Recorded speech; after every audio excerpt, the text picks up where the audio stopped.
పవన్ కళ్యాణ్ గారి ఫ్యాక్టర్ చాలా గట్టిగా ఉపయోగపడింది.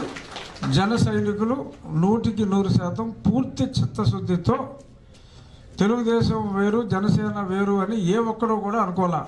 అలాగ వేరు చేయాలని భావించిన వాళ్ళు ముసుగు ముందే తీసేశారు కాబట్టి చాలా అడ్వాంటేజ్ అయింది. నోటిఫికేషన్ తర్వాత అనేక సంస్థలు కూటమి వస్తుందని చెప్పారు. కానీ మీరు ఎప్పుడైతే ప్రభుత్వ వ్యతిరేకం ఎప్పుడైతే మీరు వచ్చారో అప్పుడే చెప్పారు టీడీపీ జనసేన అలా కలిస్తే కూటమి ఏర్పడుతుందని 2.5 సంవత్సరాలుగా నేను చెప్తూనే ఉన్నా. ఆ తారీఖు కూడా గుర్తు, జూన్ 9, 2022 నుంచి ముందు జనసేన తెలుగుదేశం పార్టీ కలుస్తాయి. ఆ తర్వాత చివరిలో భారతీయ జనతా పార్టీ కూడా వస్తుంది. 3 పార్టీలు కలుస్తాయి అని చెప్తూ ఇంకో మాట చెప్పా. నేను నరసాపురం నుంచి ఎంపీగా పోటీ చేస్తానన్నాను. అది మటుకు వేసేసాను అన్నా.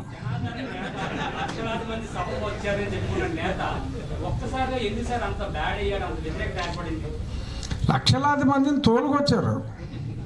వాళ్ళు రాలా. వాళ్ళు పోతామరా బాబు అంటే కూడా మళ్ళీ వాళ్ళని బయటికి వెళ్ళకుండా వాళ్ళని బంధించిన సంగతి అందరికీ తెలుసు.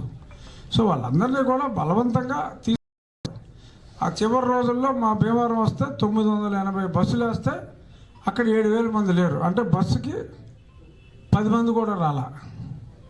సో చివరిలో అన్ని మీటింగ్లు ఆ బస్సు యాత్రలన్నీ అటర్ ఫ్లాప్ అయిపోయినాయి. అంటే టగ్ ఆఫ్ వార్ అయితే ఉంది. మరి షర్మిల గారు నెగ్గే అవకాశం కూడా చాలా ఎక్కువగా ఉందని చాలామంది అంటున్నారు. బట్ టఫ్ ఫైట్ అయితే నడుస్తుంది.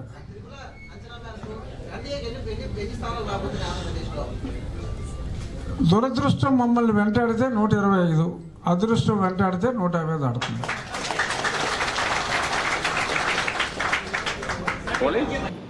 Do subscribe Saksham Vizag. Watch, like, share and comment.